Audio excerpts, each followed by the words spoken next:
this autumn when you were in newspapers, there were you and some kind of other person, and they wrote about completely fictional, by the way. Yeah, okay, I don't know that, but well, as you say, you know that. The only reason I say that the way I do is because no one else seemed to know it, even though I was saying it very loudly that I'd never met this person. No one else seemed to care. I didn't know that either, but the way the press wrote about it, your sex life, and absolutely, you was a like I was some kind of pervert. Yeah.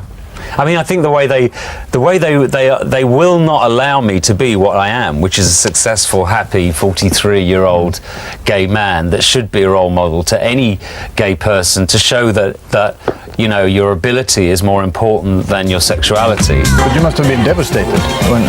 Well, no, I've never been devastated. I've been furious a few times. Yeah, but that could have ruined your career. Instead, you went on touring. That's pretty impressive. Well, I think that none of these things were ever going to ruin my career, but that's because my career is based on my own ability, and I'm lucky.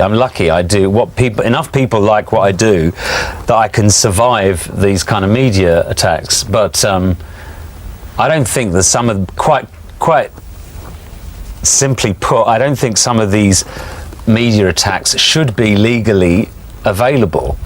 You know, I think some of the words that they've used about me and my sexuality should not be legally available to them. And I think one day that will be the case. But, you know, for the moment, I've had to try and have a sense of humour about it, at the same time as realising how politically important it is that that they can write about people like me in this way. I read somewhere that you said that there are a lot of hate against you. A lot of people hate you. Well, I don't really know that people hate me. I think people are aggravated and annoyed by, I think, what they see as a little bit too much good fortune. But I'd say to those people, try living it, you know. Try living what I've lived through the last 15 years. And I'd say that God makes a nice little balance of the situation. I don't think... I think I'm an extremely fortunate person, but I also think that a lot of people would have crumbled under some of the things that I've gone through.